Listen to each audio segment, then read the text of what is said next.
Alright, working separately. Oh, the children isn't getting any friendlier either. He continued to either snub or bluntly dismiss me whenever we crossed paths. I didn't understand why he acted that way around me, but there was little point in asking, and he seemed to think there was little point in talking to me at all. Although at first I had been sure there was some way to get him to warm up to me.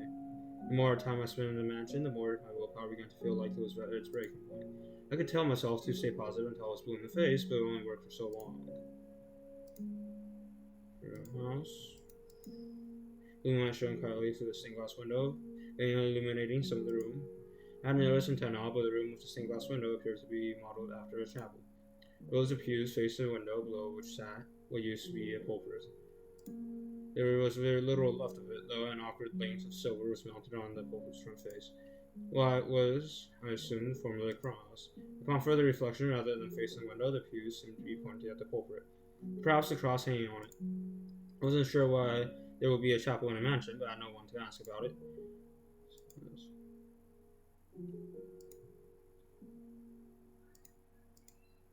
Doubting Mitchell had it built for himself, there would be no reason for him to cover the window if that were the case, nor had I ever seen him come to pray. If God really existed, then surely the world would be a much more pleasant, peaceful place. No unfair disparities in money or power. No senseless misfortune. I certainly would have found myself here either. But God was evidently quite fond of giving mankind trials, so he would probably tell me more if a straight face that this was one too. Or perhaps we simply had a false impression of him, and he didn't actually give us anything. He merely sat back and watched from somewhere far, far away. It wasn't his job to bring peace to the world or ensure our laws were fair. That was all mankind's responsibility.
What did I just read?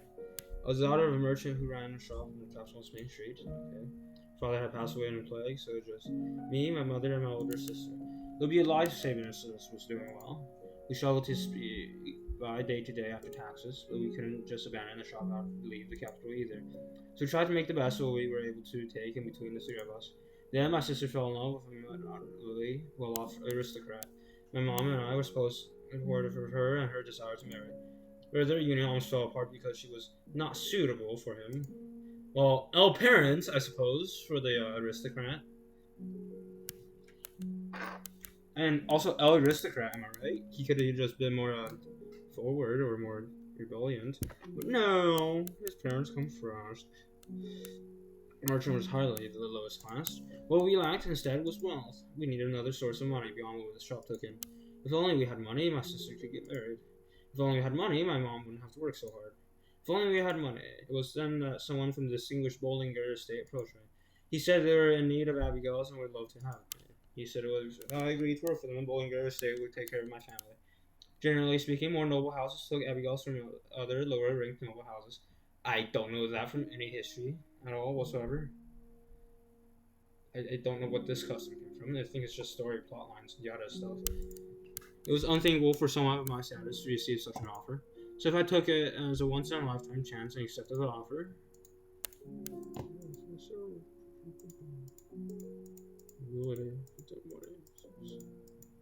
I shone into the stained glass window, becoming the girl from murky, fading into blackness. Felt like a message from on high that no, my prayers would not be answered. Well, if a more religious person would be like, "Oh no, God has answered my prayers by making the stained glass window slightly darker." The bluish-white illumination shining down upon me disappeared as clouds blocked the moon.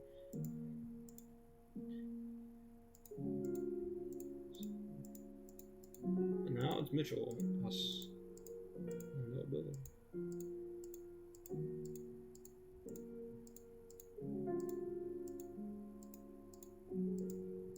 Gazelle was sitting on top of the pews in a room with a stained glass window. Just looking at her, you might have thought she was offering a prayer, but the words coming out of her mouth was hardly anything but prayerful. They were filled with resentment.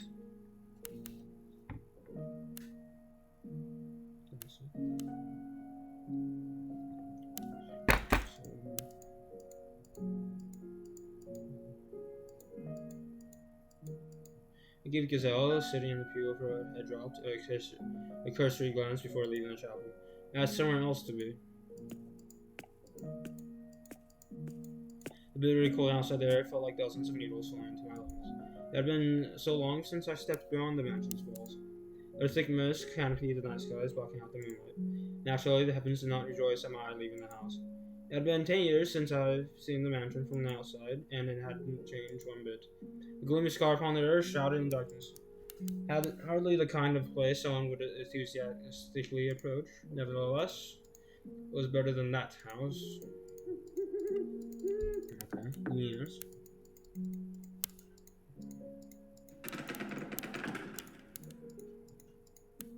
Inspecting.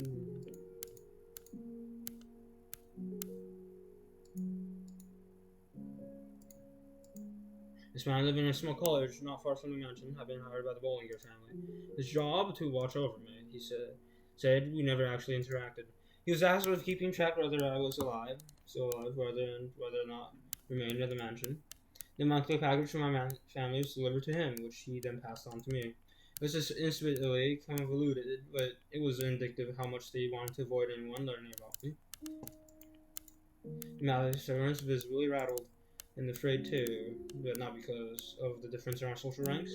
I had a pretty good idea of what he had been told about me. He was afraid of me, or more specifically, my curse. People fear which they cannot comprehend or understand. Not just children, adults as well. You can see that pretty much throughout history. People were like, "Oh, where she is!" And they burned everyone that was accused of being a witch. Mostly women, but men, children, adults, old people, aristocrats. If you were accused of a witch, you were burned. They fear demons, witches, and curses, anything impure or not of this world. But I had long since gotten used to being viewed as such. It didn't sadden me, it didn't disappoint me, it didn't pain me. Some things were too foolish to concern myself over. I was on some level annoyed that women's appearance at the mansion had created ripples in my once tranquil life. So before I got into the real reason for my visit, I decided to take out a bit of my frustration.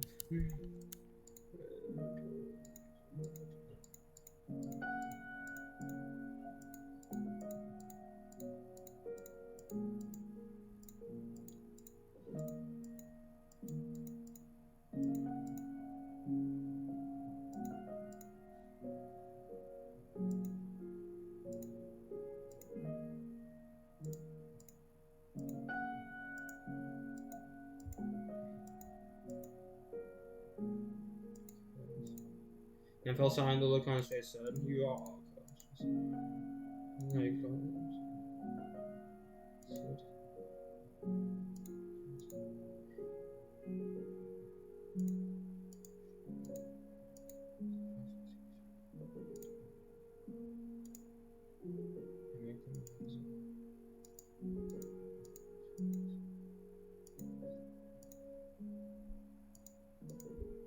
Had been hired to observe me. That was all he was, a hired hand.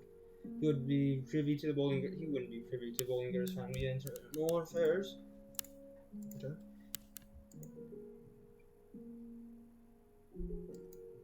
Great urgent need of information.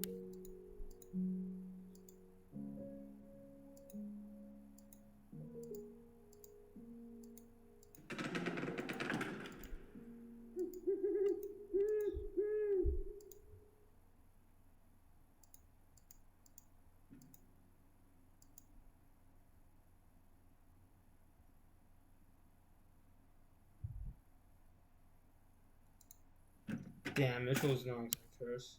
Yes, no, certainly am. He's frustrated. No, obviously. Mother's response arrived just 10 days later. The delivery boy must have pushed his horse quite hard. It was almost exactly a month after Giselle had moved in. And shortly thereafter, on a warm chilly night, everything came crashing down. The rift between us grew deeper, and the wall between us impossibly high. And I lay bare the scars on her chest, and mercilessly plunged my knife into them. Huh. Interesting. How did we get to this point? My spirits were getting darker and darker, like they were slowly sinking into deep morals. I've been at the mansion for a month, and every day since felt twice as long as I should have. I've been optimistic at first, but I even had a little hope that we and Mitchell could get along together. It hadn't taken long for that hope to be shattered, and the chair locked away inside me. We lived in the same house, but we never spoke anymore. Only on a few occasions we did cross paths. He just gave me a cold glare and nothing more. Scorn and suspicion in his eyes. Whenever he looked at me like that, it felt as though my throat was being constricted, like I was deeper underwater and running out of air. Like my very presence in the world was a crime. I never could have imagined just how agonizing constant rejection was. I started despising others, despising myself, despising the world, convinced that there was no one who could set me free. I considered running away from everything rather than live like this another day. But I would rather have done so long ago if that were actually an option. If they found out I fled, that I had acted outside their wishes, my mom and sister would pay.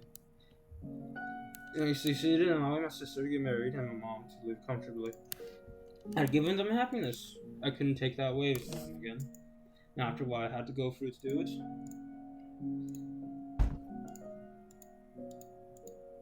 Activity didn't only come from my interactions with Mitchell either. No, these seemed to be some kind of terrible presence within the mansion that twisted people's hearts. The mansion was, in fact, a bit of a local legend, which I had been informed about before being sent here. People claimed I was cursed, and that an evil witch had lived in it for many, many years.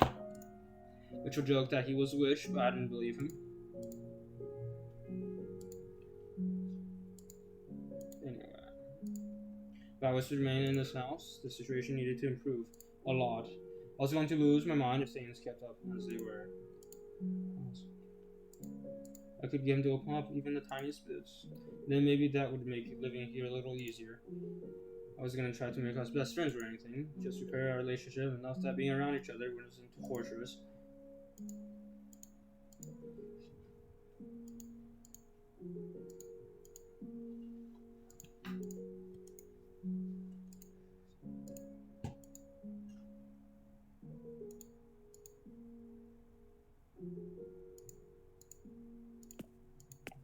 I made my way to Mitchell's chambers, which he had told me to stay away from.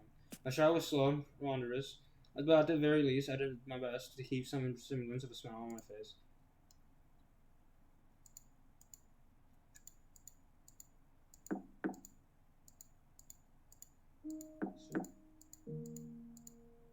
There was a knock. As was the rest of the house, his room was shrouded in darkness. The only light came from the candle in my hand. Guess I missed him.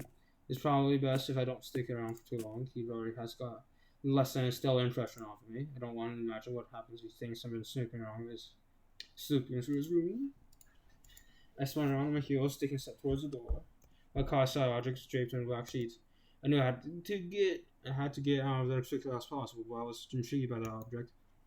Something he kept hidden in a room I was forbidden to enter.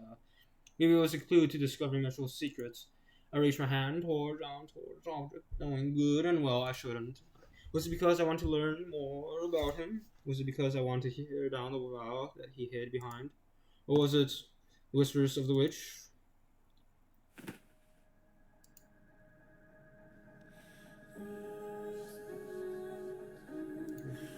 Pulled off the sheet, revealing a ring painting. What appeared to be a noble woman with proclaimed white hair. What stood out about her, though, was that the woman's hair was pale as her skin. And then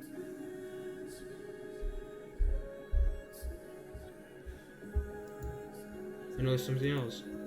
Wide gashes ravaged the canvas, the image in her face beyond repair. Imagine her once been a painted a beautiful woman, but there was hardly a trace of that left. The only feeling of it inspired more was a deep chill.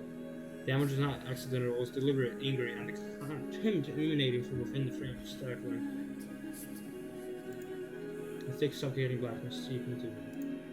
Within her, she was must be a queen, angelic hero. Strong questions assaulted me. Who is she? Her face being carved out. My thinking being covered. Who could have? There's only one person who could have done this. Initial wires.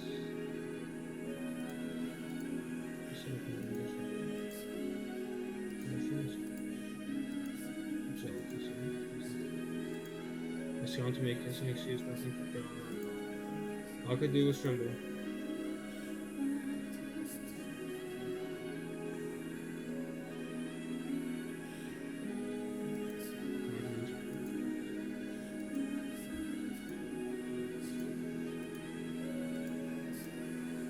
Not fluid and move properly. I couldn't make my voice come out. It was like I wasn't even my own body anymore. It was a bed that was drawn through my lungs with stars, voices, games. My breaths were shallow and rapid. I was inhaling, but I wasn't getting any air. I was terrified. Terrified. His eyes, of his voice, of his fingers. The of the knife he was holding up to me. Until it passed, I was shameful. The man's voice, the man's very flesh, terrified me.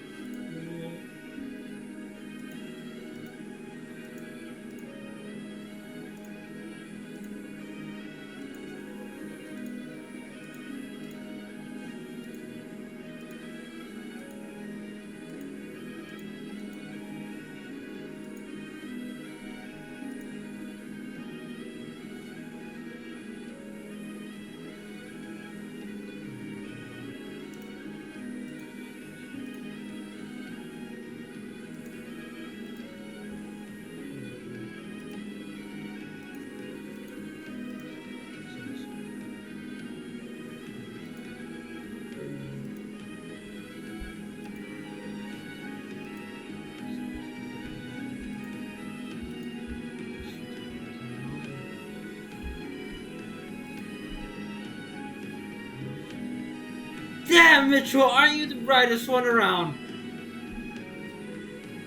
Aren't we the brightest man alive, huh?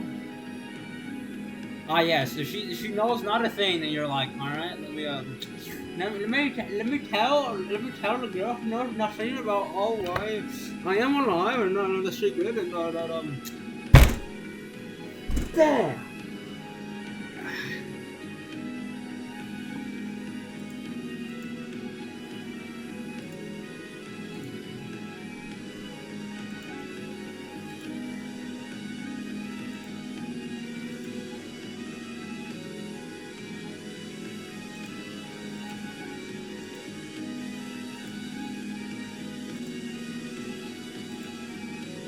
About what? About what? Giselle, about what? What is that? Vague, aren't we?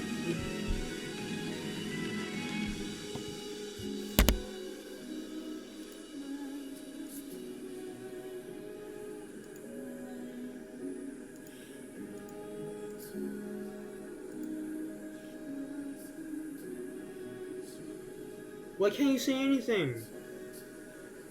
Please, Giselle, is that human? Merchants are coming back.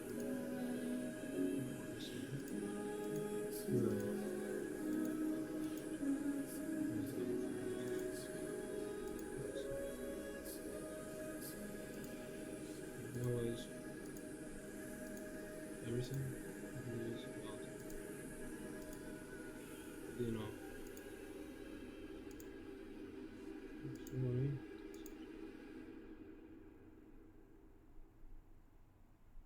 Huh?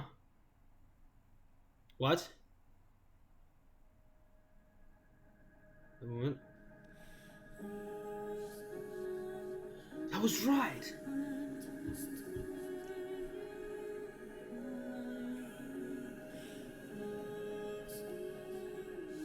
His master plunges his hand into my heart.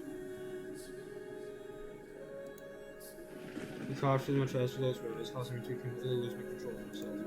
In panic frenzy, probably scheming all the way. I knocked the man his side and ran. I couldn't bear a clap of thunder in the distance. Oh, how I wish the bolt of lightning would come out crushing down upon me. Maybe if God buried my thin flesh with a divine thunderbolt, it would get rid of some of the filth. But the jagged streaks of light crusading across the dark clouds did not strike me, only creating restless rumbles in the sky.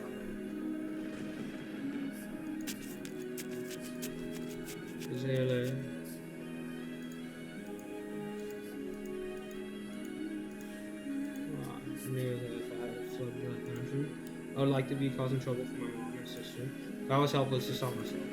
All I could do was run from all that threatened me with no regard for the consequences. Before long, small droplets of rain began to fall, which soon grew heavy enough to penetrate the forest canopy and reach the ground where I stood. The downpour drowned out my tears and my cries, because I had rushed from the mansion without even putting on a cloak. The cold winter of droplets stumped against my flesh. But the bite of the rain was like a rain embrace and her what I've been before. The child spoke in the truth. As much as I wanted to deny it, to avert my eyes, reality was ever engraved in his body. I had to say in the matter. Oh, yes. Oh, sheets.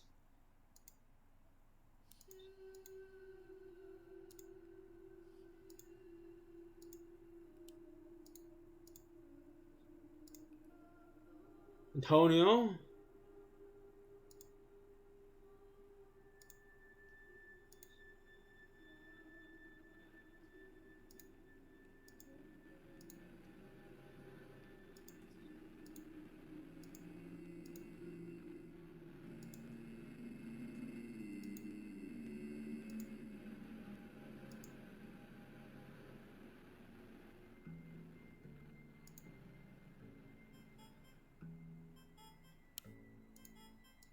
Auntie.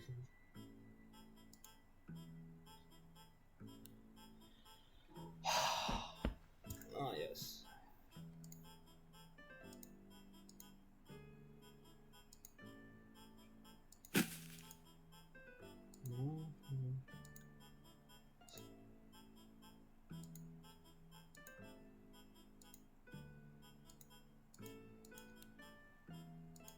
First.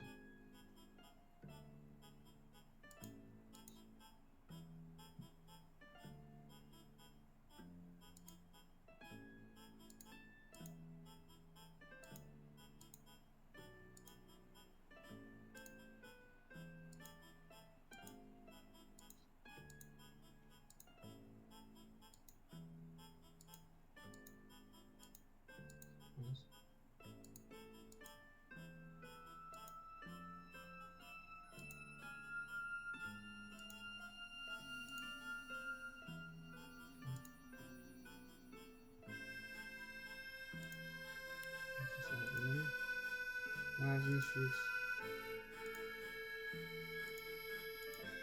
Which is all I have to trade. Ah, fair enough. Oh, this is tragic. Cheap.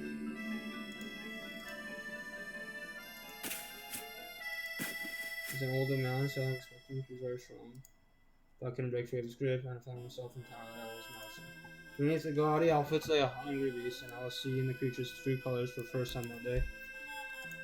The aging man ran his disgusting slobbery tongue across my exposed skin. Everything he placed his hand on withered away. Every piece of flesh he pressed against putrefied, rotted, decayed, rankled. I trembled in revolution, which the man laughed, seeing me interpreting as something else. I wondered what kind of place hell was. Hell's wardens only flayed and caught the prisoners. I would have preferred that instead. I would have rather been sliced into tiny little chunks and cast into the hellfire. I would have chosen internal torment over being touched by this man another second. But I didn't get to choose my hell. Eventually, the man forced open the gates I had been holding fast, and spread his festering death inside me.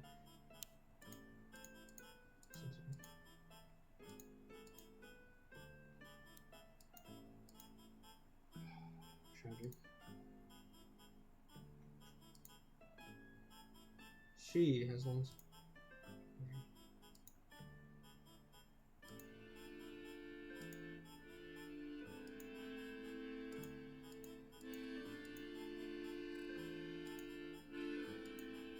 I escaped from my man's grasp. Nor when he had used my family against me.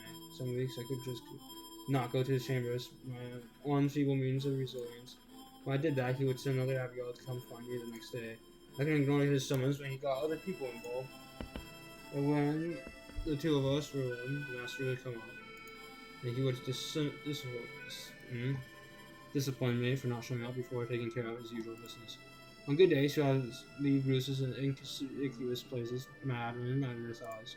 He went as far as carving a word onto my skin with a knife. Harlot. That was why I was afraid of knives. That was why I was afraid of men shouting. I wasn't even sure what to regret anymore. I was in far too deep. There was no turning back the clock. I even considered taking my own life on more than one occasion. Every time the thought crossed my mind, happy memories came with it. Back when it was just the three of us girls in the shop. Like, life may not have been easy, but it was never dull either. I didn't want to end my life at its absolute lowest point. I wanted, if just temporarily, to go back to the way things were back then. That object was the only thing that allowed me to keep going. When I was in his presence, I tried to convince myself I was merely an object. I had no emotions, so he couldn't hurt me. I was merely a vessel. I can construct of flesh and bones. His hand couldn't reach my heart, for it was not connected to my body. Doing that made it a little easier to bear. But the reality was, it was impossible to completely sever my heart from the body. One day, the mistress of the estate stopped me in the halls. She had supposedly once been quite beautiful, but now she was only haggard and bony. Her skin dry, her eyes sunken, her face very faded and stripped of its luster, her head down, her cracked lips barely moving as she spoke. Age didn't appear to be the only thing working its merciless magic on her either. There seemed to be something eating away at her form from inside too, something that could burst at the lightest touch. The mistress really left her chambers. I had been told it had been years since she attended family supper. So why would bring her to come not looking for someone like me? What? I wasn't sure I was to know the answer. Which is, yeah.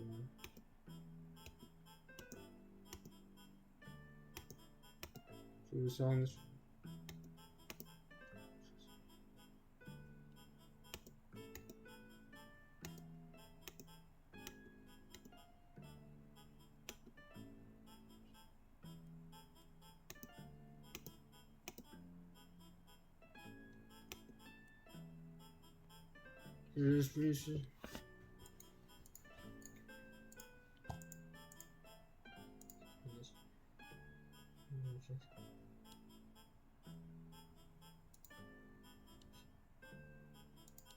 And there would be a waste of breath trying to talk to her. She was not sound mind. There was madness in her eyes, and how to make a fuss about it. It happened all on its own. If there was no way around it, then I should have just done it myself after the first time. I didn't have the energy to argue with her or to cry or to shout. Before long, a crowd began to form around me and the solemn mistress, and in it stood him. I assured he was just stand back and watch. But much to my surprise, he stepped in, with a embarrassed look on his face, trying to settle his wife down, convince her not to have me executed. Maybe he did have a heart after all, or maybe he just wanted to save face. Regardless, instead of being burned at the stake, I was decided. In it was decided I would be sent away to some remote forest. One of the previous Bollinger family heads had purchased a mansion there long ago, but had been abandoned because of the stories people told about it. They said a cursed witch dwelled in the house. She had returned to life after being executed, and now skulked about in the darkness.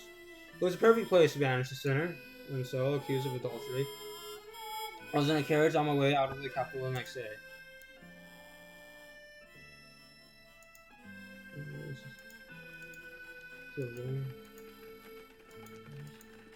Wind wheels turned, carrying me away to that cursed mansion, just as silent coachman and a single sturdy passenger.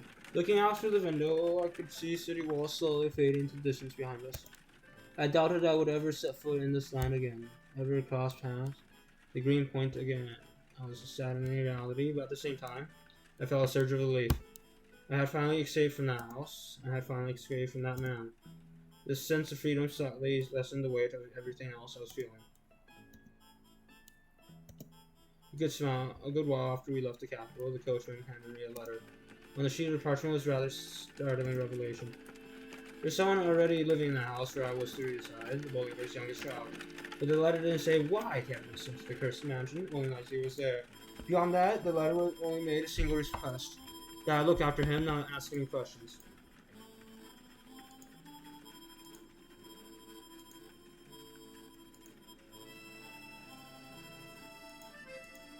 Courage rattled and shook as it traveled at a stony path, and bouncing around inside. I resolved to take back my life, the peace I had once known, the cheerfulness I had lost, and to do so I would forget, lock away my memories, every terrible thing that had happened to me, cast aside those memories and fire my spell once more. My dear, I greeted with a smile, and the vessel of these relationships. I figured since the both of us had been banished to the same cursed mansion, there would probably be other things we had in common. So I'll forget it all and get my life back. Get my smile back. And that was everything that led up to me arriving at the mansion. And all the wounds I would ever wanted to open again. I didn't want to think about that. I didn't.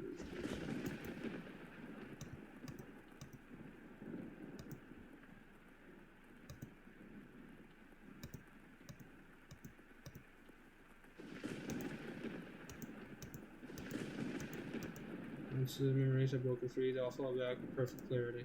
Exactly how the ran his hand across me, exactly where he hit me, where he cut me. Like I was going through it again this very moment. Rain was cooling me down outside, with so much nauseating heat had built up in my gut. I vomited all over the ground. I threw up, and I threw up, and I threw up until there was nothing left to buy. Where I had nothing left to expel, the strength evacuated from my knees and I collapsed. I don't know if everything was blurry because of the rain, or because my eyes had decided they were done looking at anything. The whole world twisted before me.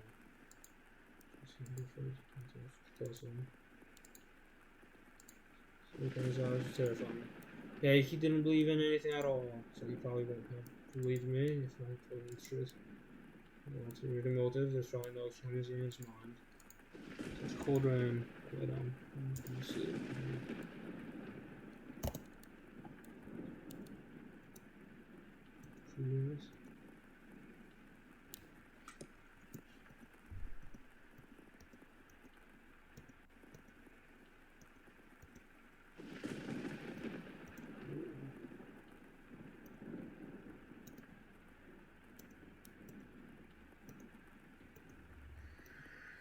Rain glitter pattered down so the leaves honored, chilling my skin. The cold seeped through my flesh and into my body, my heart and lungs and stomach to me like a block of ice.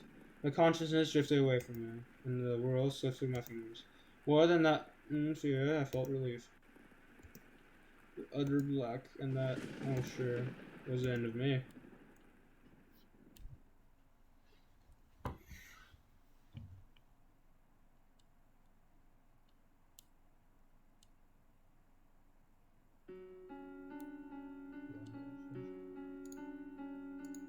And now putting her through a harrowing experience.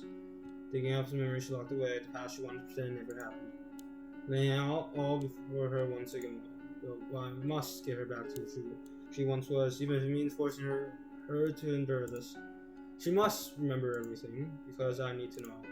Why did she never become the maid? And what secrets does this house hold? Mitchell. Yes.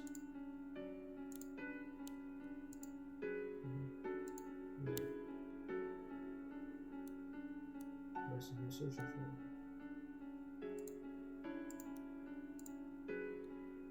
What was the why referring to? Why I hurt her? Or why I'm here? Perhaps why I didn't show up until now. Not having an answer for her, I clenched her cold hands in mine. I wonder, were her hands as cold that night too? There was still more we need to see though. And it's still too soon for me to apologize. When she's gotten everything back, only then can I.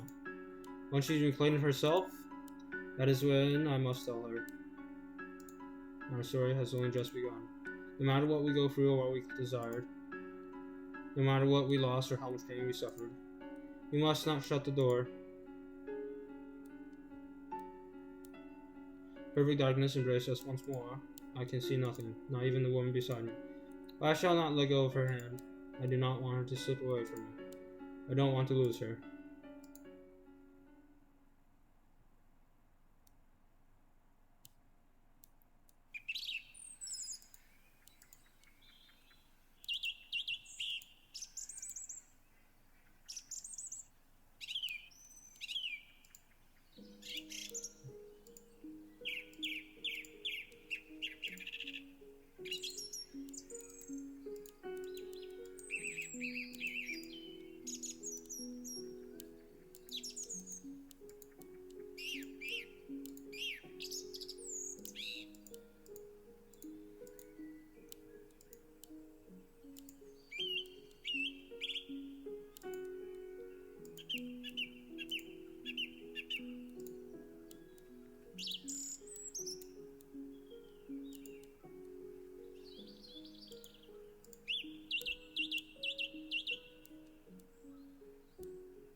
Hot wrenching pleasant aroma wafted up into steam from within the wooden cup.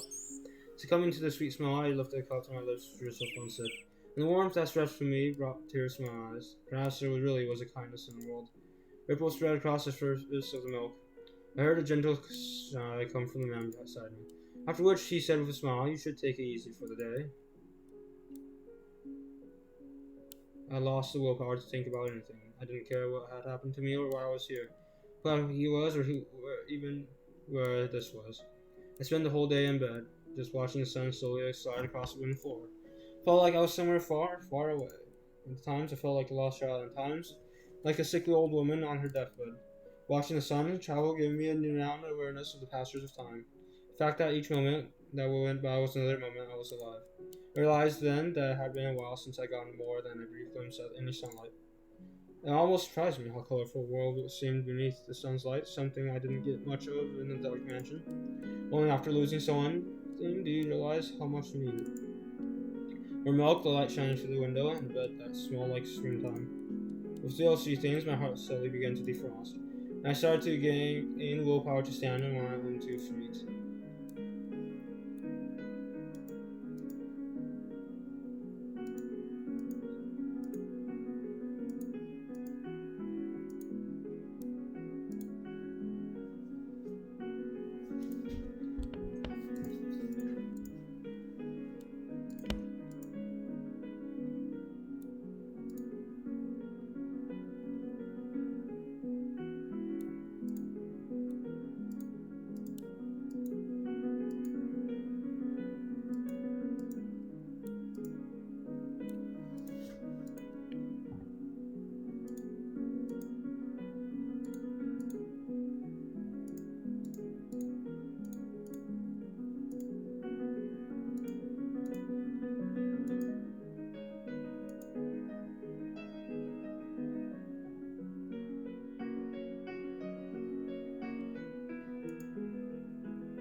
It's great to hear. And then Mitchell's gonna be like, "Hello, Gazelle. We're gonna take you back to the mansion and bring you back into the dark again." The name's Amita, just one lowly villager of me.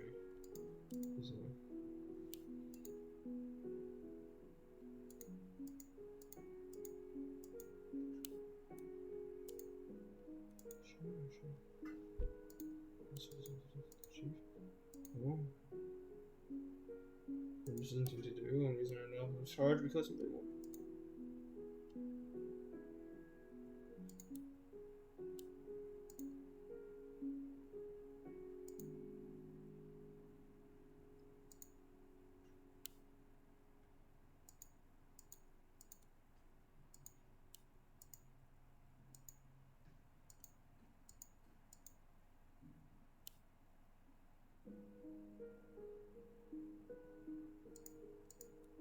Right. Mm-hmm. Yes.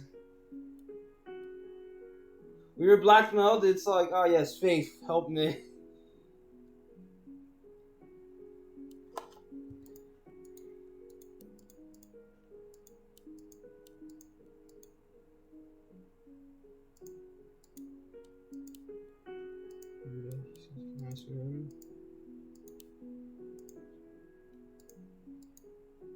Wasn't really enough to believe my life would be perfect, but I had found a tiny fragment of my lost hope. While I had once been ready to give up on absolutely everything, I was starting to feel like I might be able to smile again, eventually.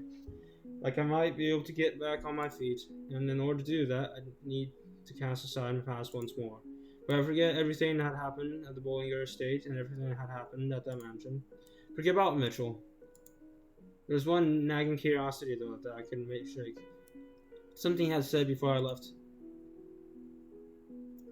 My very existence threatened to tear down that house. A cursed young son of Bollinger family. Mitchell, who made a pact with the devil. Who is supposed to be dead, but very much alive. I remember about that. Why would people think he was dead? No, I can't care about Mitchell one bit. Forget it. Forget everything.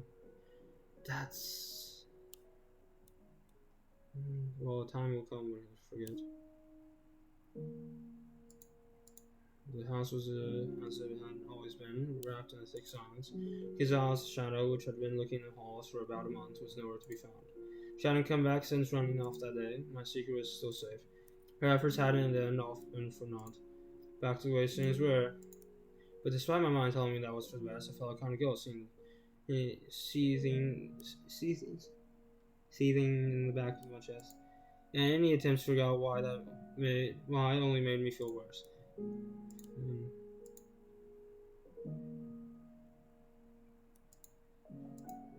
I don't know anything about you.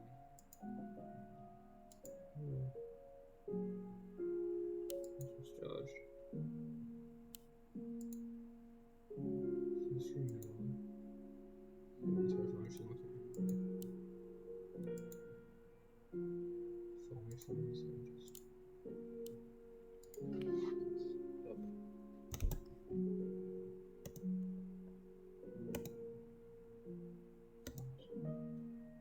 Silence, please.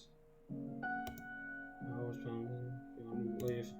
I couldn't stand anything. This world, this creature I was, this witch, this whispering, bright angel looking down upon me seemed to be tracking me from somewhere far out of reach.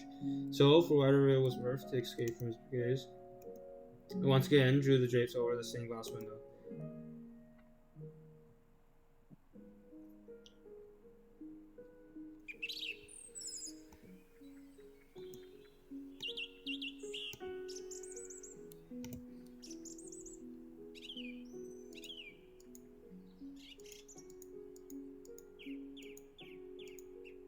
There's an interesting fact that Amide isn't shown. There's no strive for Amide. It could be one of two things. Either A, it could be one of two things. A, the artist is too lazy and they don't bother to show Amide's stride. Or just draw one up when half of the fucking strides look ass. Or two, it's for a story purpose. You don't want to show someone who is not important to the story and give them more purpose. Do we know?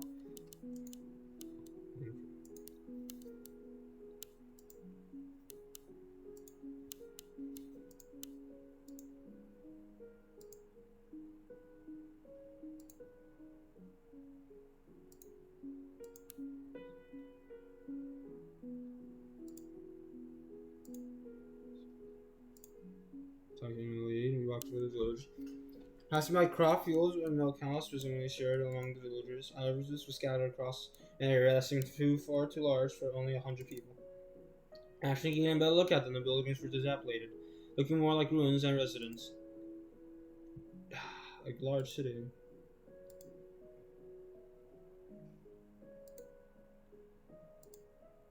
There's a few distant tables left behind.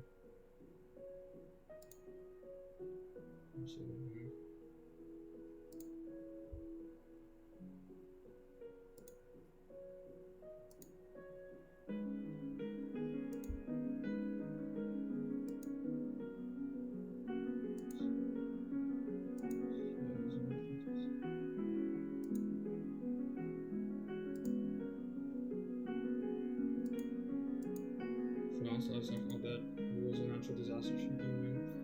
Plague, I can say for sure. That's why Tay was cursed by the witch. Cursed by the witch. Look over there, side river. Used to be a magnificent bridge crossing it, but there's nothing left. The Witch Morgana.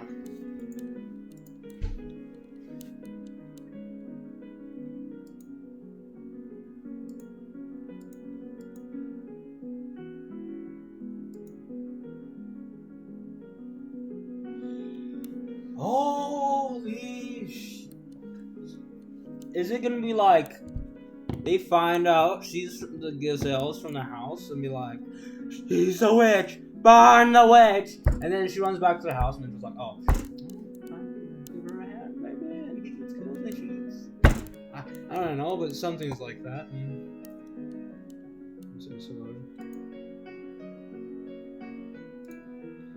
You see, we're just going.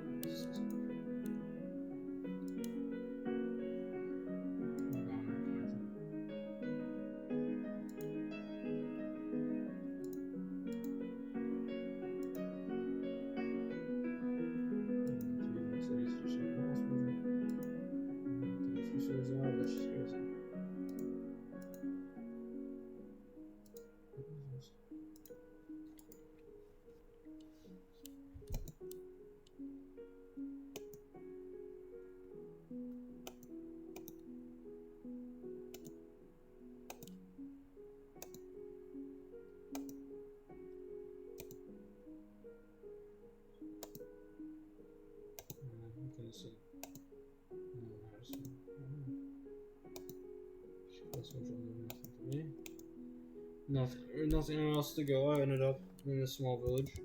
There's no denying that there was very little to speak of here, but I found peace in that, nothing less. I can have been more blessed that such a kind man found me and welcomed me into his village. The village ran entirely its own crops and livestock. They had no currency, merely bartered amongst themselves. Coming from a merchant's family, everything felt so new. I had never plowed a large plot of land. Local cow used it to loom before.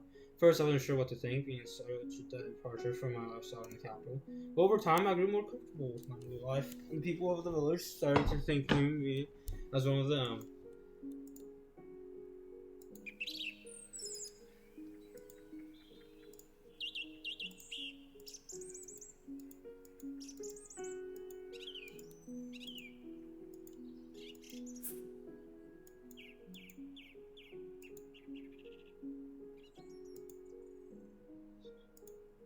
Sensitive.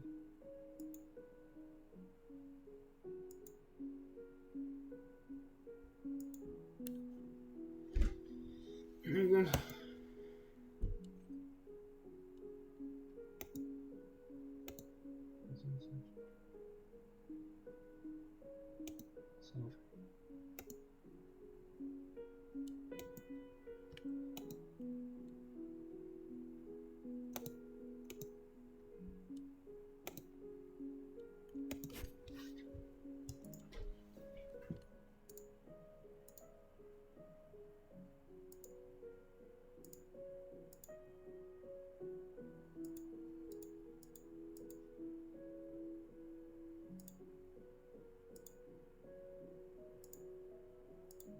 Ha!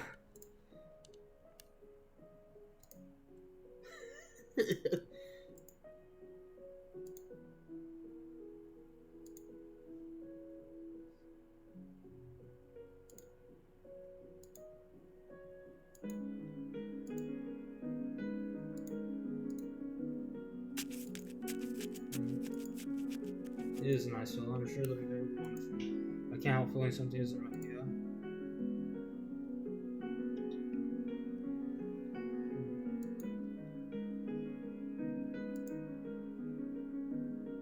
Mitchell. Turned out I mean it was suspicious about his position, and he brought it up every time we ran into each other. Unable to give him an answer, I found myself constantly apologizing to him. Soon weather started to give way to spring. One day, when the air still had a brisk winter bite and budding seedlings added to break through the earth, the screams holding the village together began to come close. That day, the village men were gathered in the square talking. They had all stern looks about on their faces. It was clear that something had happened. I obviously stick my head in, so I waited until they were done and caught Anita. Well, it was rather awkward. I was still more comfortable asking him for information than anyone else. With a dejected look on his face, he started explaining.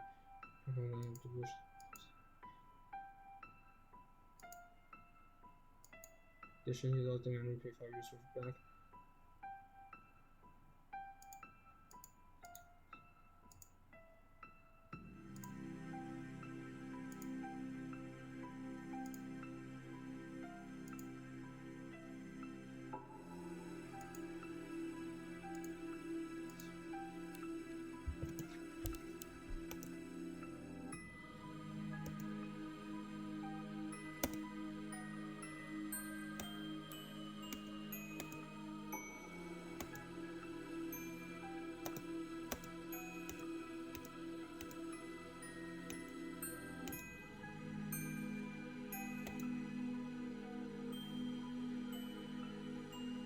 Same thing. If we all work together, we can make it through this rough patch. The collection of taxes brought more than just a burden for everyone to share. It brought emotional strain and conflict to the village too.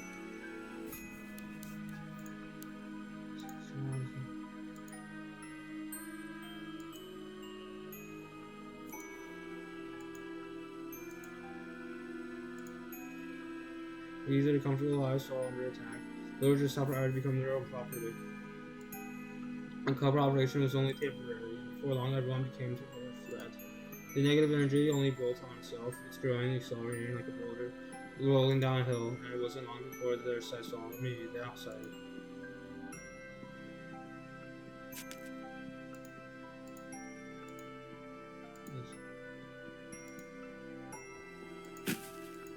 The man driving from the house took me to the square. Their entire rest of the villagers gathered, all eyes on me.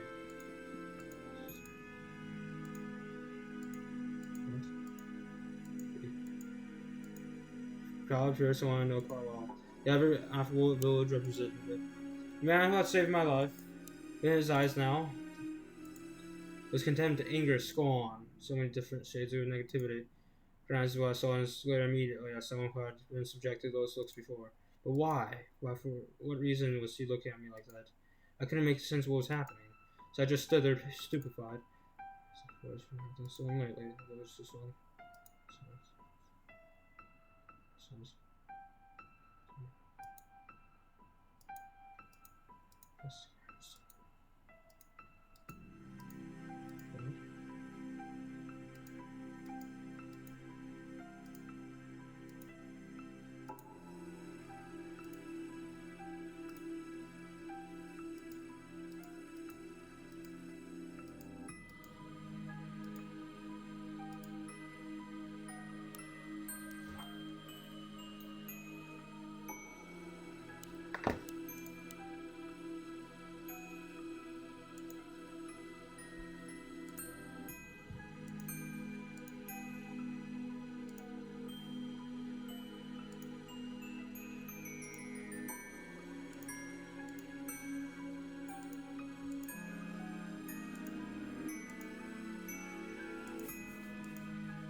Should have driven this school mad. Yeah, they have. It's good.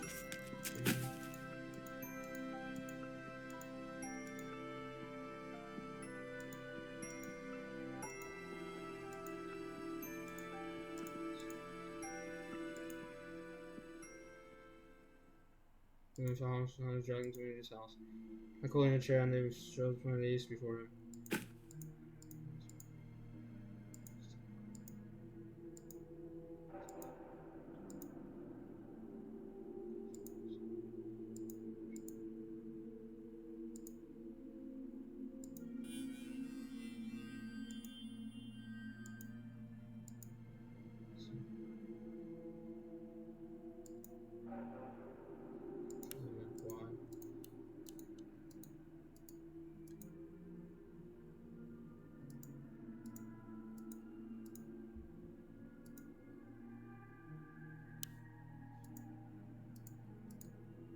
So I wouldn't go back and forth for me. There wasn't clean water for a while, though my dinner was wash water from the stench when I'm 100 gram. Before I had a chance of what was happening. The world, wrong way. Yeah. I'm telling my briefly, the monster tied behind my back, and half string to overpower the man, holding my head down. The gasping prayers, the silky water pouring into my mouth.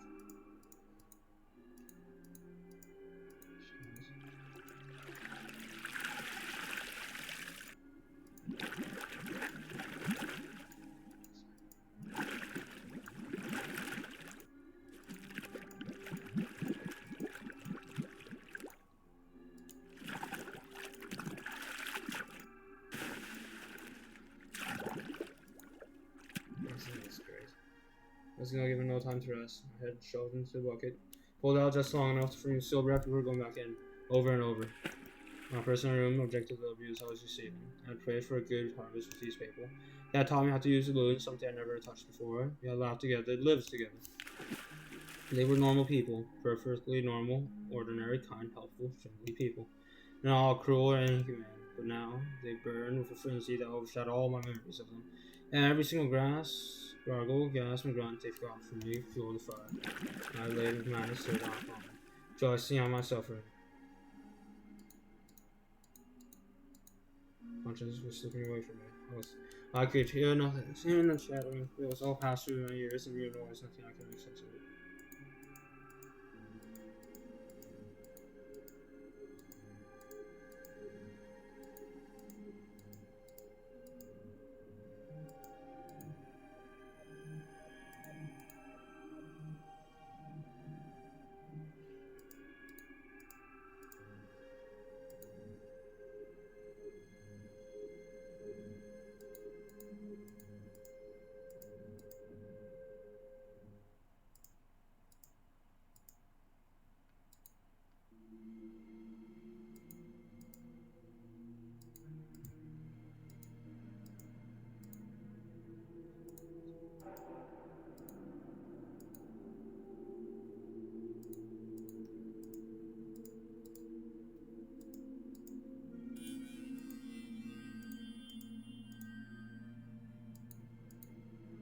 Exactly. Maybe I can do it. They were enjoying watching me squirm. I feel like that's bubbling in my heart. Something in my if I needed money, furniture, as well. Yeah, trade it for food and take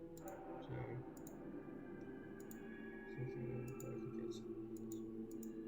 Mention the forest has some fair value for it. Um,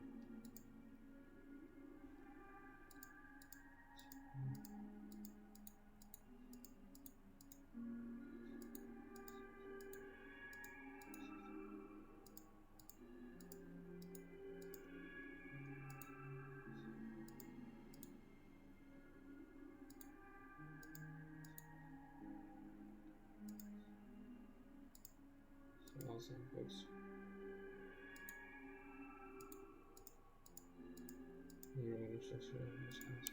I was able to look at anything but the floor. I couldn't stop trembling. Picked myself, I just saw now Mitchell. In the house.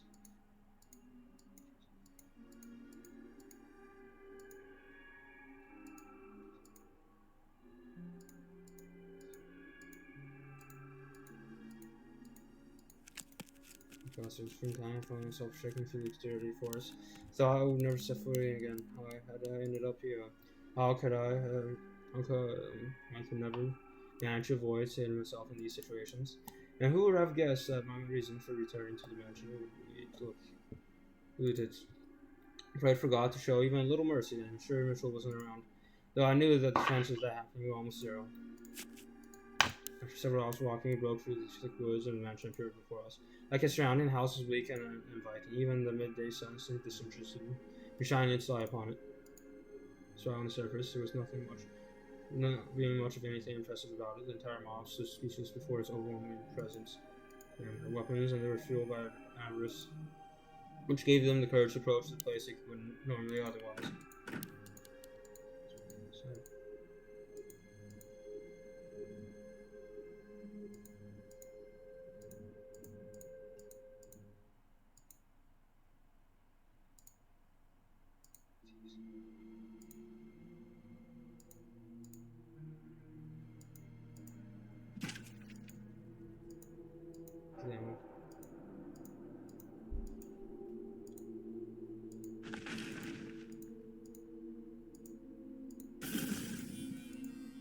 Response, impressive emotion denoted. Abraham urged to go again and again and again, and then the future son is on the verge of collapse. Shouted and cheered and hooted like madmen, as my peaceful life came crumbling down around me. Growing lightheaded from the anxiety, I squeezed my eyes shut and with spirit and longed. The deep groans of the door opening through the forest.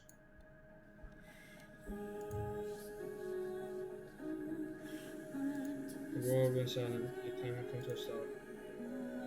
No one understood a word. Only stared at the man who had appeared on the mountain. Beneath the dazzling sun, he had worn alabaster skin and long, nearly translucently pale hair. His eyes were like two blazing infernos staring out across the moor. Muttered probably unconsciously. He did indeed look like something out of this world. There's a demon lives demon?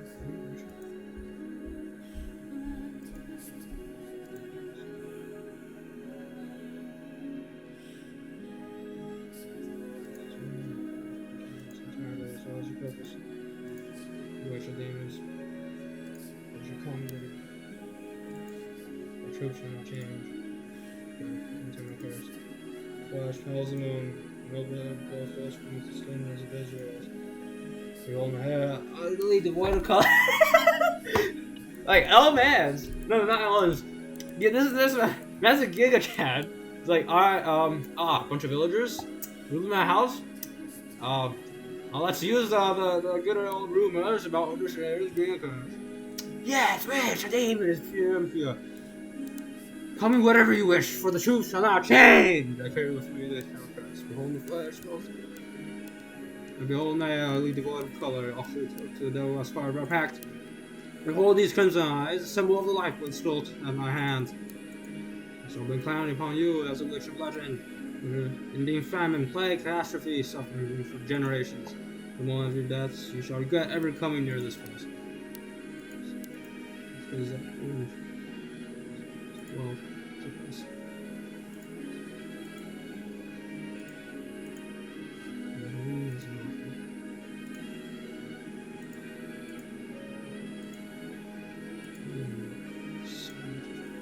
Die all my ears.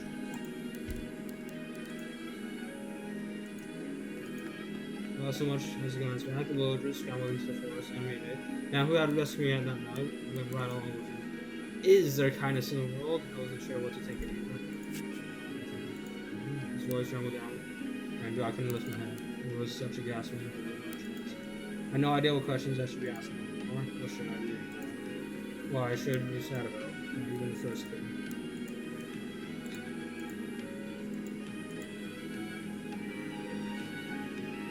It's really turn.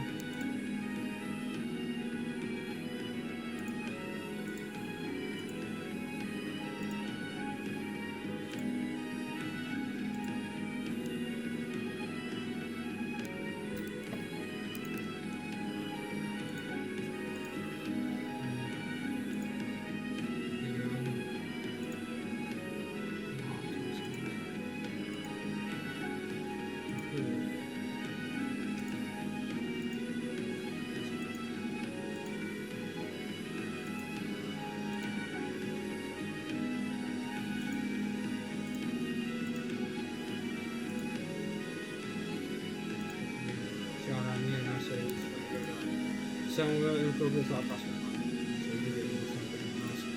My heart shook long, see, find something else and pressure.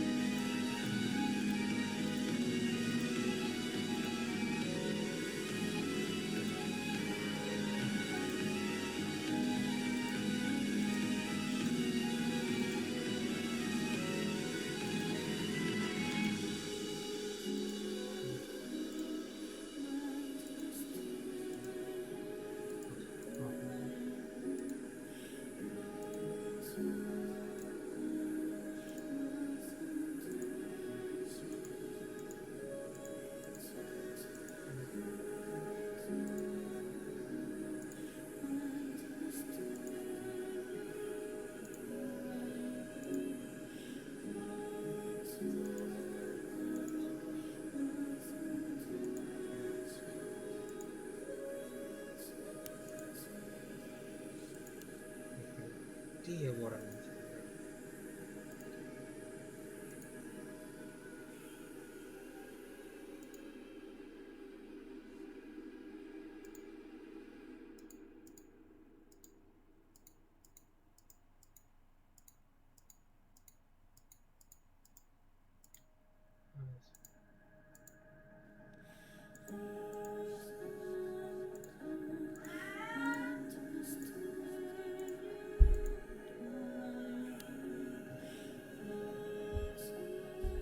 Yes. Oh, I missed that. Oh.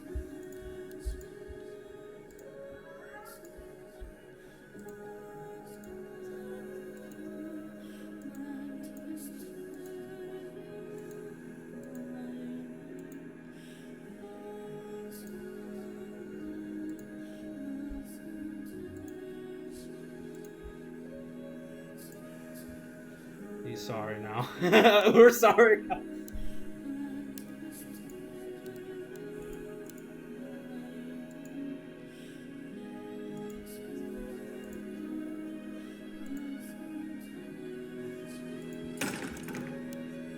Back into the facility. That was the door. At my best place stage, not knowing the truth would have been so much easier. I would have been made or shattered in disgust. Hearing about the crimes of my own family, but if I hadn't opened that door, I would have lost everything. That day, after far too long, I found myself see the person who gets it.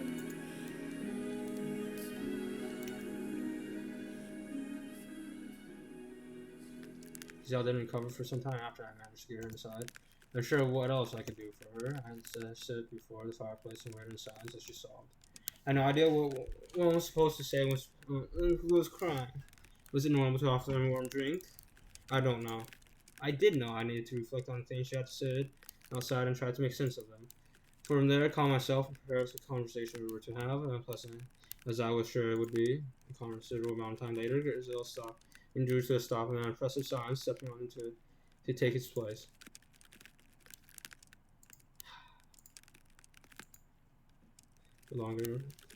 Far longer than was comfortable. The only sound we heard was the crackling of the fire. I had to say something. I mean, not, but what I didn't know was how to begin. I knew nothing about having a forest face-to-face discussion with someone about the things we were talking, but that didn't change anything. I had to do it, even for that down the late truths I would be happy not seeing. So, yeah.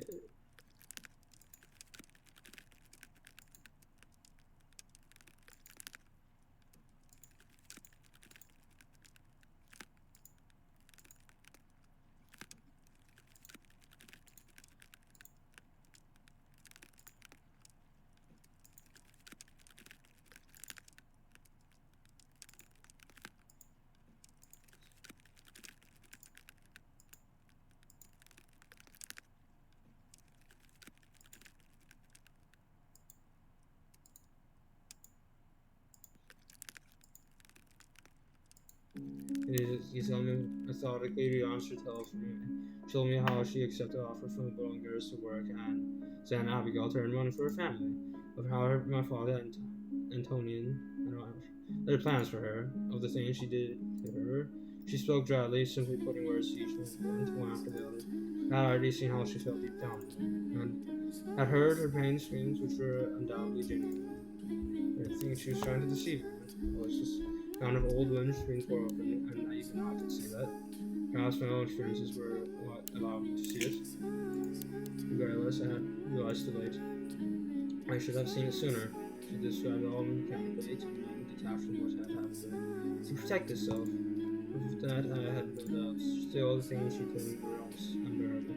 I had a difficult time accepting them. What was I supposed to do? When I learned my father was a rapist. Supposed to react to that revelation. What was I supposed to think? About the fact that was blood flowed for me. I pulsed myself. Ah, yes. It's tragic.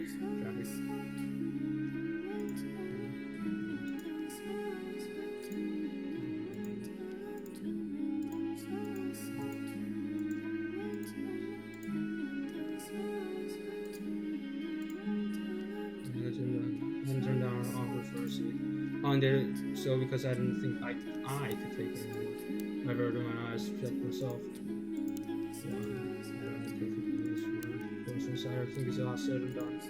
I knew how good and well my mother was longer than her right mind, so why had I thought better the truth? Why had I been unable to think rationally? I believe several factors. My childhood, my past, which is whispers, and above all, my own character. Consumed with distrust for everything. I had to face it now, to open my eyes once more, to look at everything I had pretended away until now. I was not completely blameless for her suffering after all.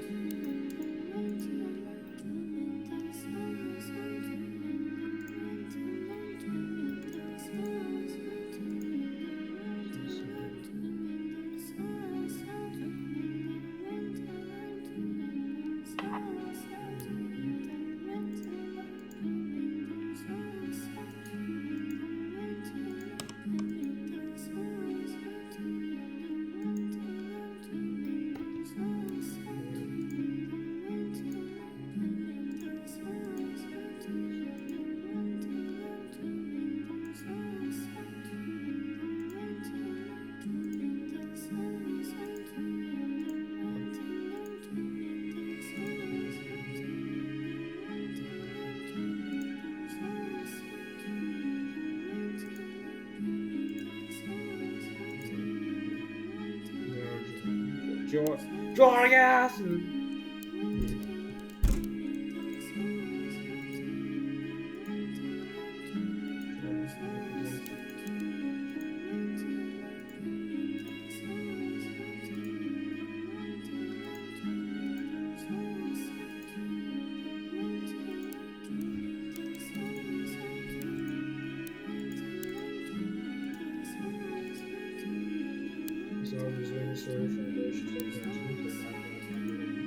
She seemed to be putting a bit more emotion into my voice, perhaps because she could see I was going to sit in the time spotlight.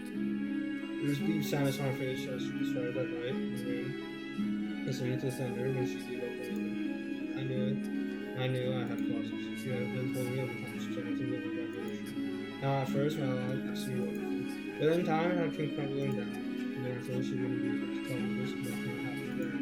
Once she was through with her tale, Giselle lay a long pace, as though she had been holding it in for some time. I thought I could hear just a faint trembling as she was falling. Yeah, I'm telling you, me, it kind of got, yeah, that was why I did it. Yeah, that's for it.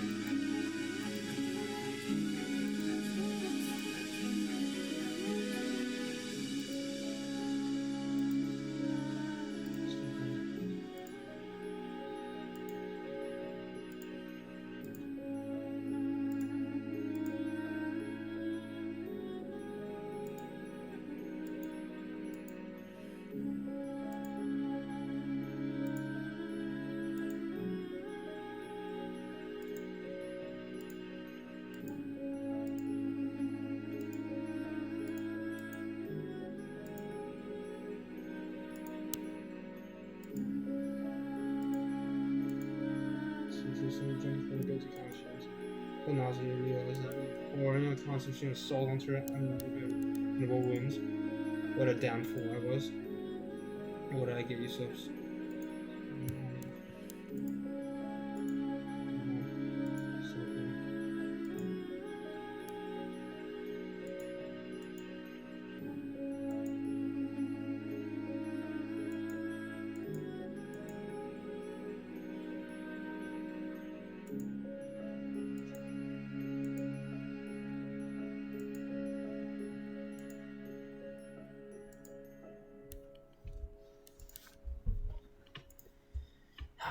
Don't know.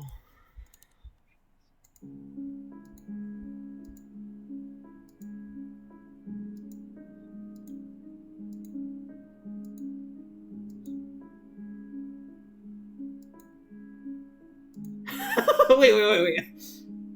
Visual, that's a 180. That's a straight out just one. Yeah, that's 180. This entire scenario.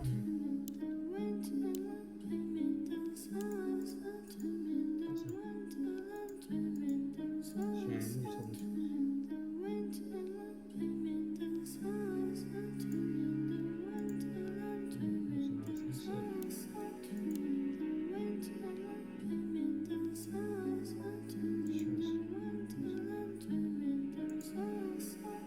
Now she's silent.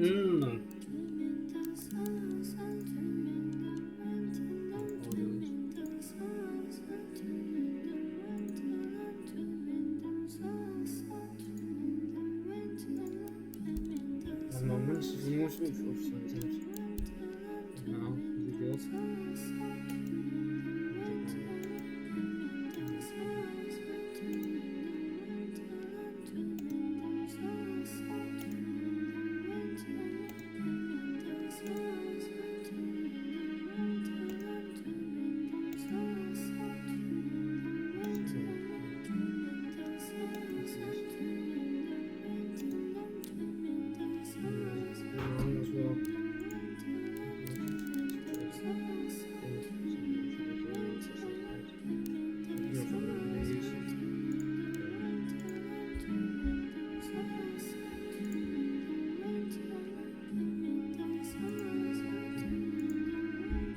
Wow, he's actually reasonable.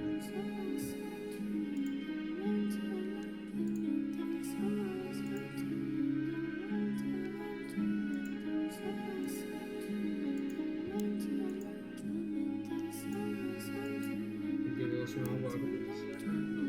I say, like, it was looking super soft and see my creature. We have our crimes are not equal. What I had done to her was so much worse. Furthermore,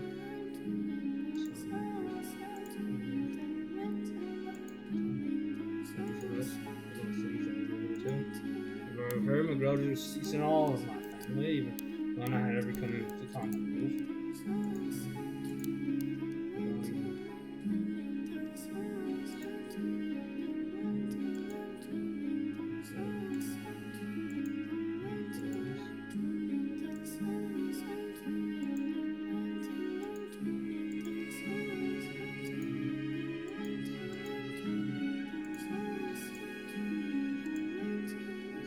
Logic!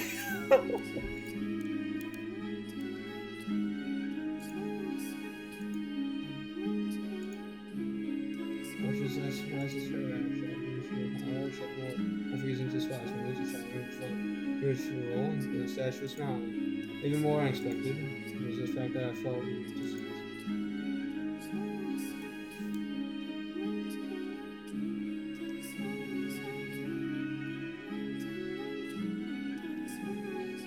I really truly wish I had gone sooner. Yes, I have fled from the manor for everyone, but they had just a little more courage. And to tell him the truth, maybe he would have listened. I let him initial impression of him, so he replied too quickly. I convinced myself he was insensitive and perpetually expressing his save for the Arctic and as time before we did experience sadness, pain, distress, or at least release the opportunity from understanding. If it was just like me, an ordinary person. That said, there was still plenty I didn't know. I was still lacking experience with much of his behavior.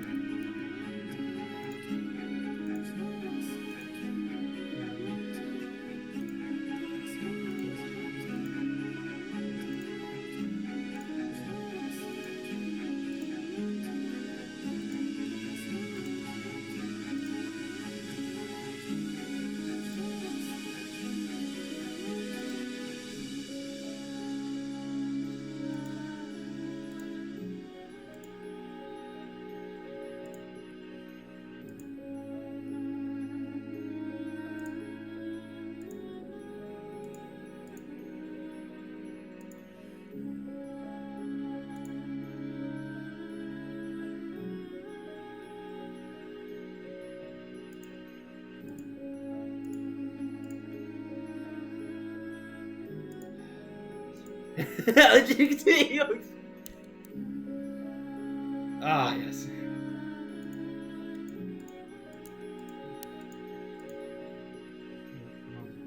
The curses that he bear on, the excuses he keep. The truth was far beyond my reckoning. This is what he did.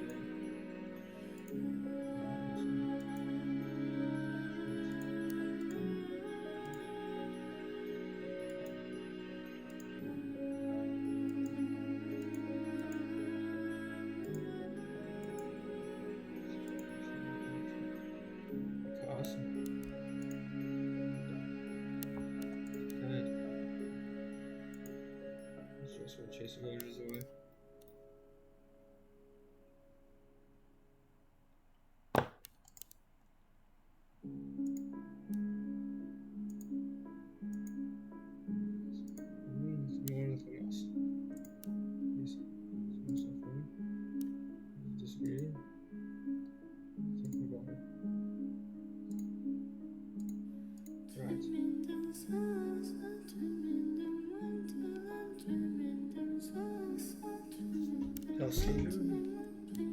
White-haired girl. Isn't it just Mitchell? Seeing Mitchell under the sun, isn't what most people consider normal. Inspiring, in fact. I drove her mad. Never seen sunlight. The window was much of a problem. I can't be outside drinking under the sun for more than a couple hours. I just realized I can go on the sun. I started thinking I was possessed by a demon. So she banished me to this island. She went to my curse and broken. I was 10 years old. Mistake too. We're good.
Well, yes, yes.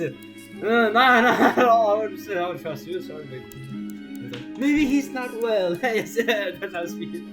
10 years old, question mom to start having anything. He seems like a delicate person too.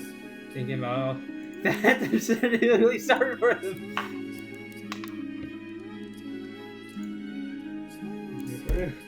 Huh?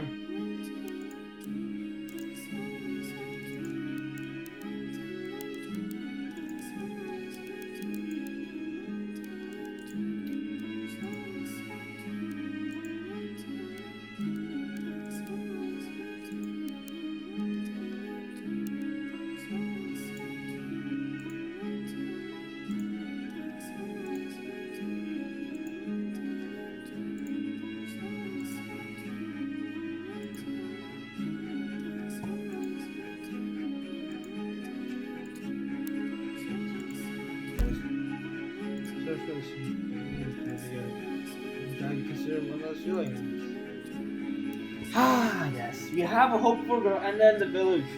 Yes, the village. The villagers are gonna come back and break down their house and kill both of them. Yeah! Ah, yes. We love all the story for this. Oh my god, we actually finally get a resolve for their disease and come together. And Mitchell and Gazelle are understanding each other. Oh, sadly, the village we hate demons and time to go and burn the fucking mansion down.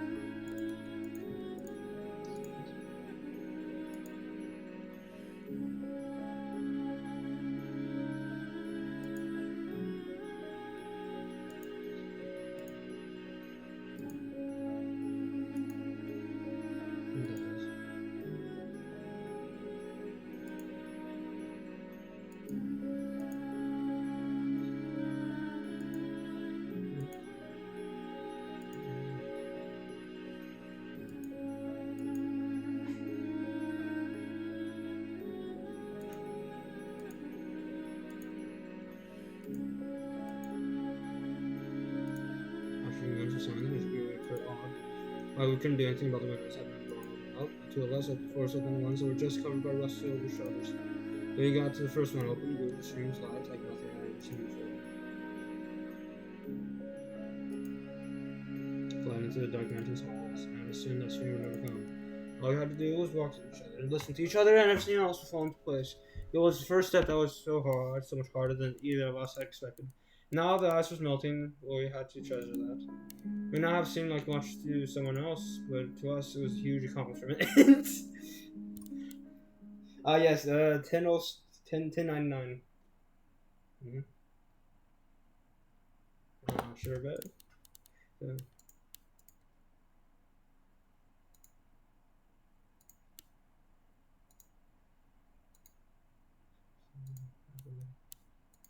huh?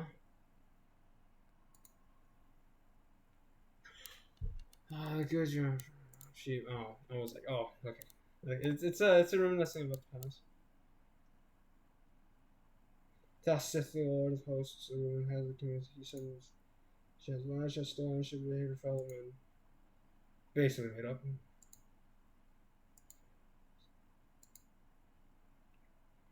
Goodness of others.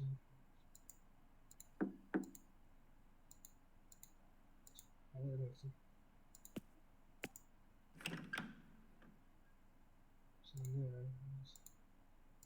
Oh, I guess. So I'm so long, I guess.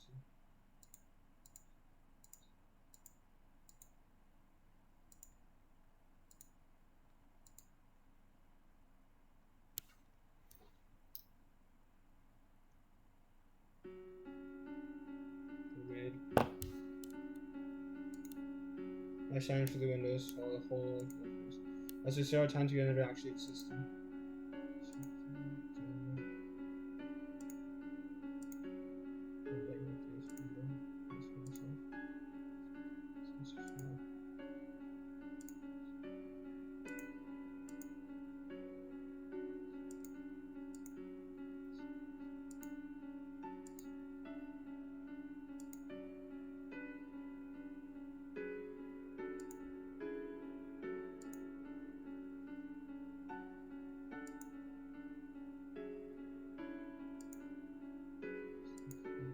Anyways.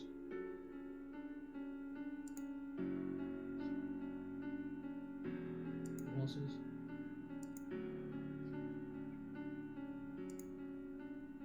After days.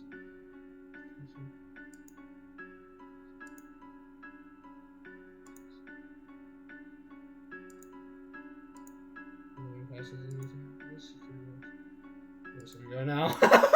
Very much true. It's memories. You will find the mansion and what is to come next. The stream that made us more than just strangers.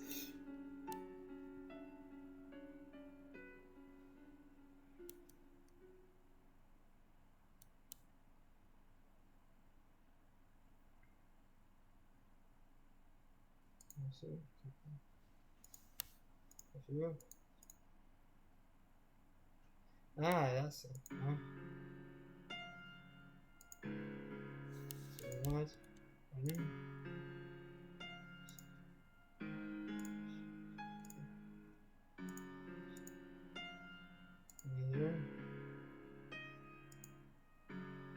Yes.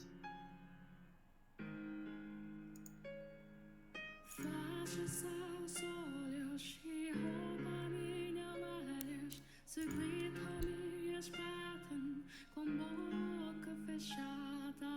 Ainda estou buscando luz ao fundo interior de peles nossas. Pouco e pouco amassa de cair.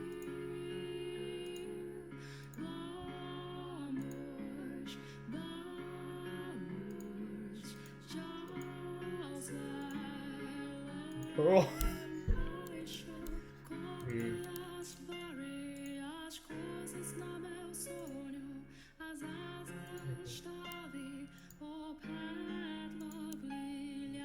Straight on this.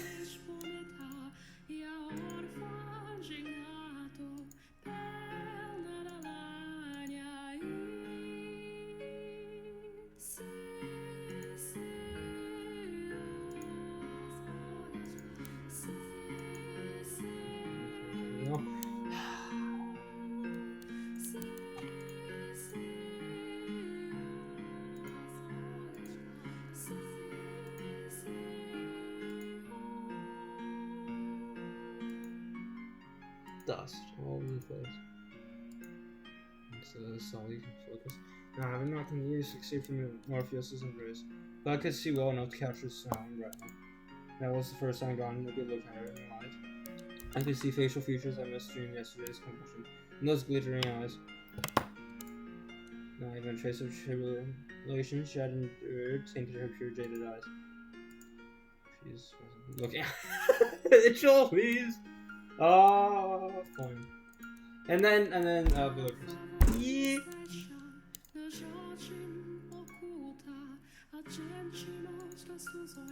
It was the best book of the world.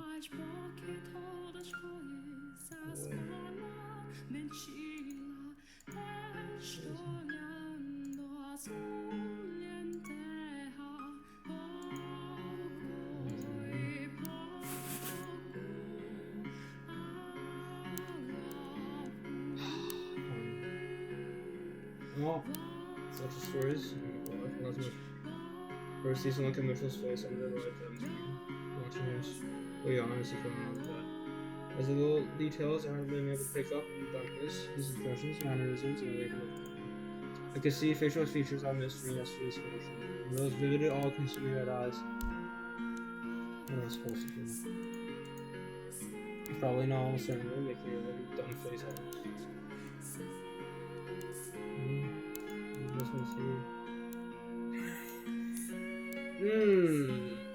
That's real fun.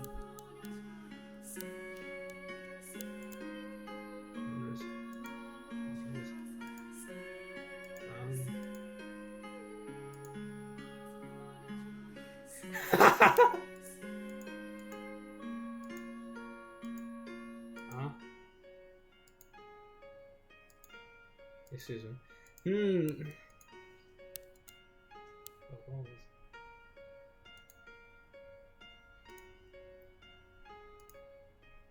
show my face. You're not.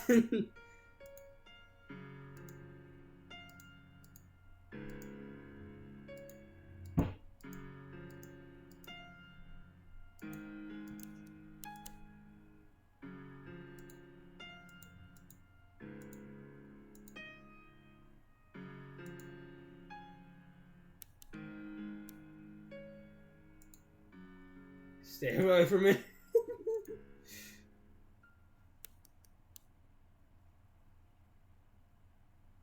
Showing how much more comfortable I felt around her only after they have falling out opening up to each other. Makes sense though. If this was normal, never felt it before, I didn't know. Thought it would take years of work to get close enough to someone to be able to have a conversation without picking apart every little detail. Here I was, later already there. Well, was that how it usually works? Did people normally get close and draw apart so freely? I didn't find it unpleasant to have someone else around. It was a strange feeling. All friction had dissipated in an instant. It was like we had known each other for years. But not entirely willingly, we began sharing meals. Something I had always done by myself.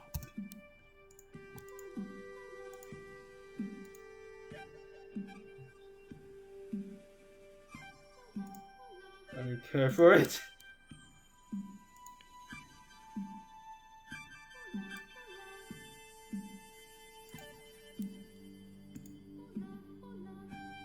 The gods already done so far.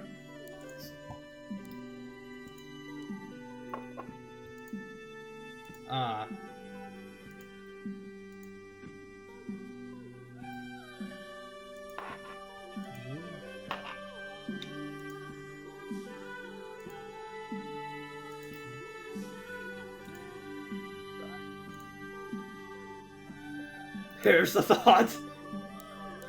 Only the village around here is where you came from.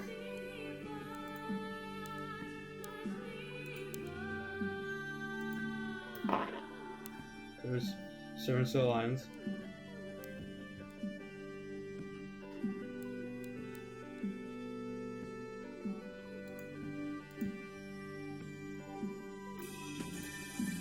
What's that supposed to mean?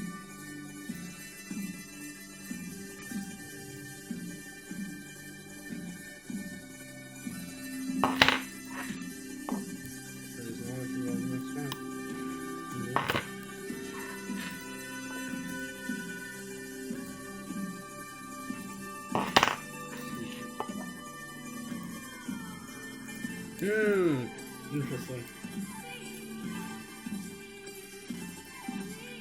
Happier days. Master serving some compulsive friends. He was still my master, but he allowed me lost complete freedom. He didn't order me around either. He didn't even have with my love, although he was still not very popular outside of me. He at least seemed to be taking care of us. Close the gap. He would on occasion tell me about himself, but not enough to do so. Anytime his family came up, he was apparently his father had one him dead. His brothers, though, had worked to create a scenario in which he could live, taking steps and sending him to his I never encountered Mitchell's brothers while at his family estate, but assuming he was right and one of them had given me the letter. They were like he, our only allies at the house. I don't know what he was thinking. To which I replied, it was better to believe in something, even if it felt silly and unreasonable, than to lose faith in everything. My faith being able to find and influence new kinds of people that was not involved in research now again after all. Because I was able to have that faith, I was able to enjoy life once again. I mean, isn't it nice having to? It was an exciting feeling. I was just humble and a simple one. It was just the two of us. But I wouldn't trade that life for anything. Some people might think it dull or dreary, but it was ours.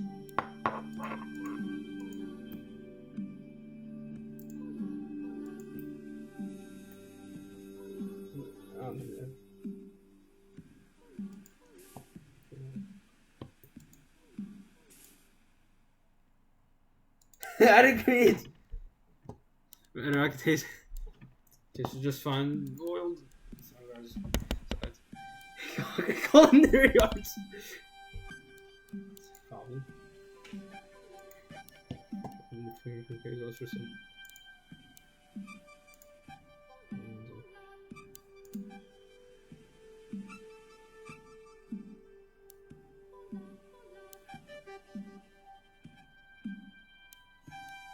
Also.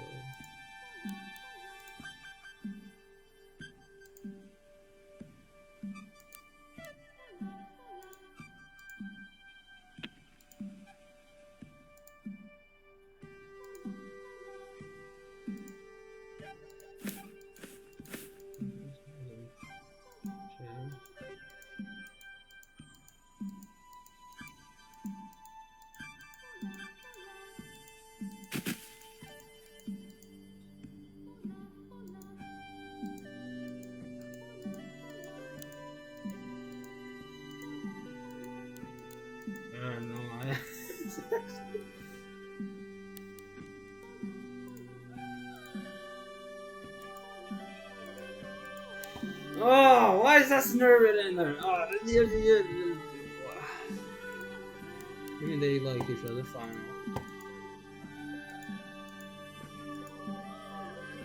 Also, why is their design like this? Please!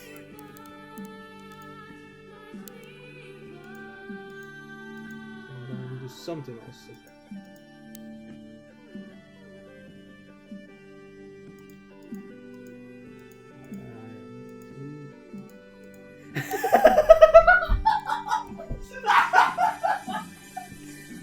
Oh man!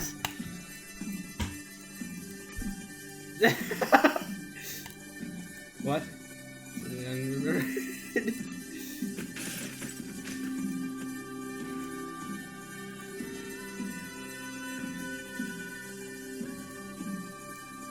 Question.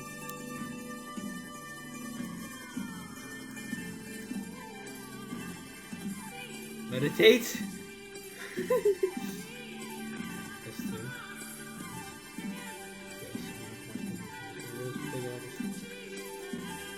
Tries to think about that.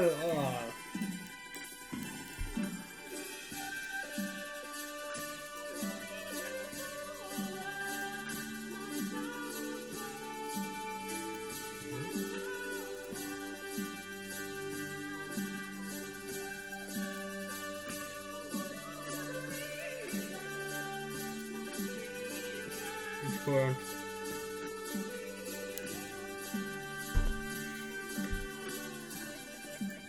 He's in.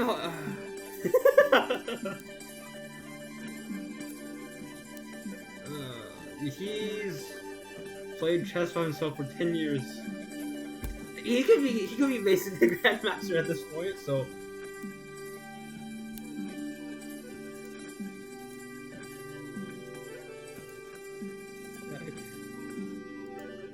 he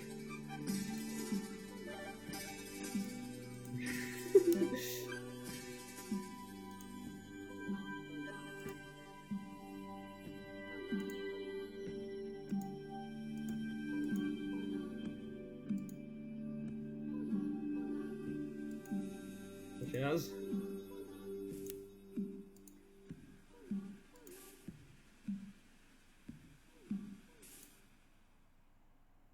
In a competition.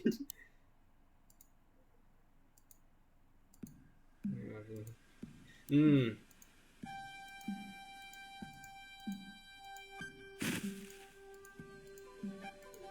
Okay.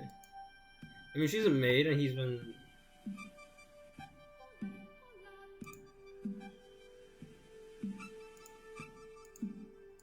He does.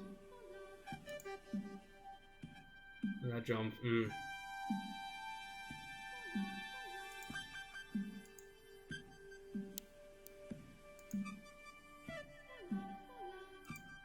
Surprise? What are we supposed to? Each passing day grew less and less natural.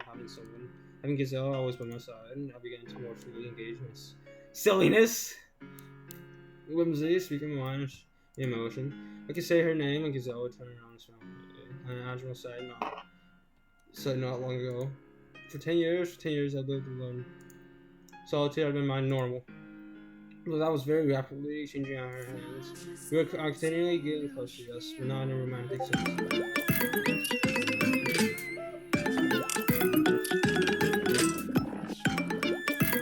Oh wait, it's my friend. Jesus, I was wondering. Wait the fuck. Alright, let's save here.